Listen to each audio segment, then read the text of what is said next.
मथुरा में जिला निर्वाचन अधिकारी ने बीएलओ के साथ की एसआईआर की समीक्षा बैठक। मथुरा से खबर। जिला निर्वाचन अधिकारी एवं जिलाधिकारी चंद्र प्रकाश सिंह ने तहसील सदर के सभागार में उप जिलाधिकारी सदर अभिनव जैन सहित मथुरा सदर क्षेत्र के सभी बीएलओ के साथ विशेष प्रगाढ़ पुनरीक्षण एसआईआर के संबंध में समीक्षा बैठक की। बैठक में उन्होंने सभी बीएलओ को निर्देश दिए कि वे घर घर जाकर पूरी जिम्मेदारी और निष्ठा के साथ एसआईआर का कार्य पूरा करें।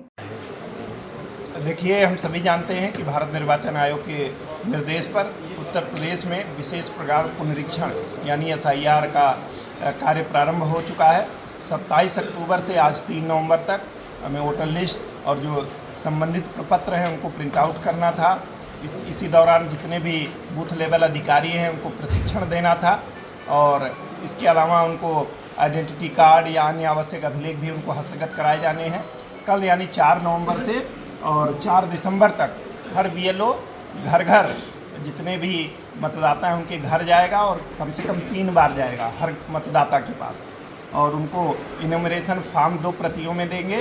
वो फिर जो मतदाता उसमें जो आवश्यक प्रविष्टि है उसको भर करके बीएलओ को 1 प्रति में वापस करेंगे। इसके अलावा जो नए मतदाता हैं वो भी अपना फॉर्म 6 या किसी को अपना नाम डिलीट कराना है फॉर्म 7 या किसी को अपना एड्रेस बदलना है या दूसरी विधानसभा में शिफ्ट होना हो फॉर्म 8 भर करके आवश्यक अभिलेखों के साथ बीएलओ को देंगे।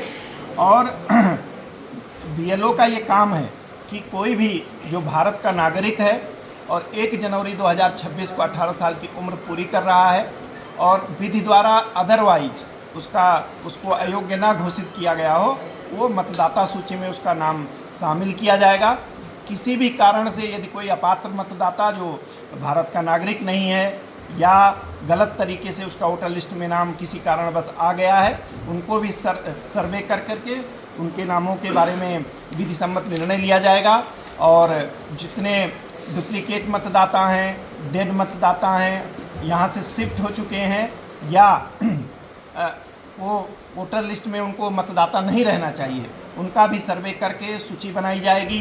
बाकायदा उनको नोटिस दे करके जो प्रक्रिया है उसका पालन करते हुए उनका नाम वोटर लिस्ट में रहेगा कि नहीं रहेगा, इस पर निर्वाचक रजिस्ट्रीकरण के अधिकारी के द्वारा निर्णय लिया जाना है। मथुरा जनपद में 5 विधानसभाएं हैं, छाता, माट, बलदेव अनुसूचित जाति के लिए सुरक्षित है, गोवर्धन और मथुरा। हमारे 5 तहसीलों में 2130 बूथ हैं। सभी जगह बीएलओ नियुक्त हैं, उनके कार्य को सुपरवाइज करने के लिए सुपरवाइज़र नियुक्त हैं। सभी एसडीएम निर्वाचक रजिस्ट्रीकरण अधिकारी हैं। तहसीलदार और उनके साथ 2 अन्य अधिकारी सहायक निर्वाचक रजिस्ट्रीकरण अधिकारी नियुक्त हैं।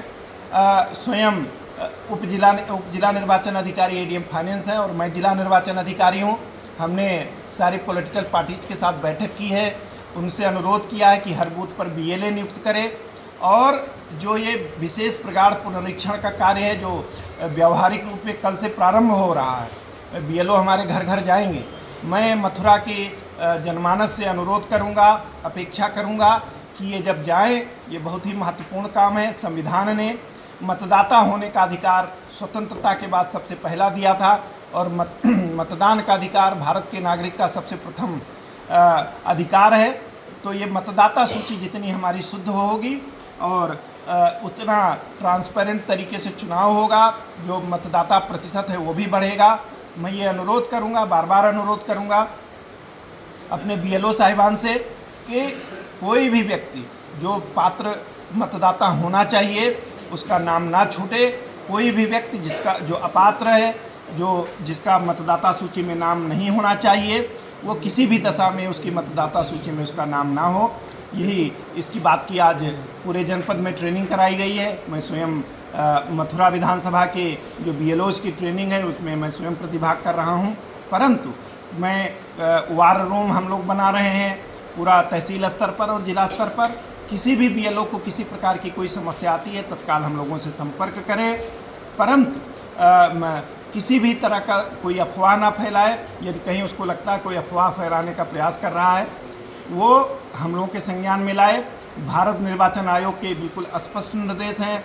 मुख्य निर्वाचन अधिकारी उत्तर प्रदेश जी ने 2 बार बीसी लेकर के हम लोगों को बिल्कुल स्पष्ट दिशा निर्देश तय किए हैं। एक संवैधानिक प्रक्रिया है एसआईआर और संविधान में लोक प्रतिनिधित्व अधिनियम 1950 में, निर्वाचक रजिस्ट्रीकरण नियम 1960 में पूरी प्रक्रिया वर्णित हुई है। सारा कुछ नियम संगत तरीके से किया जाना है। इसलिए चाहे वो नागरिक हो, चाहे कोई भी व्यक्ति हो, यदि उसको किसी प्रकार का कोई कन्फ्यूजन होता है वो हम लोगों से सीधे संपर्क कर सकता है। कोई भी अफवाह फैलाने से पहले वो 10 बार सोचे और जब संतुष्ट ना हो हम लोगों से वार्ता करने के बाद तभी और मुझे पूरा विश्वास है कि अगर वो हमसे एसडीएम से एडीएम से चर्चा करेगा वो 100% रूप से संतुष्ट होगा। और पहले भी बहुत साफ सुथरे तरीके से विशेष संक्षिप्त मतदाता का पुनरीक्षण कराया जाता रहा है। इसमें पॉलिटिकल पार्टीज एक अहम हिस्सा होती हैं। हम लोगों ने उनसे सबके साथ बैठक करके पूरा एक एक चीज़ समझा दी है। आगे भी साप्ताहिक रूप से हम बैठक करते रहेंगे और जो भी गतिविधि होगी वो राजनीतिक दलों के साथ साझा भी करते रहेंगे।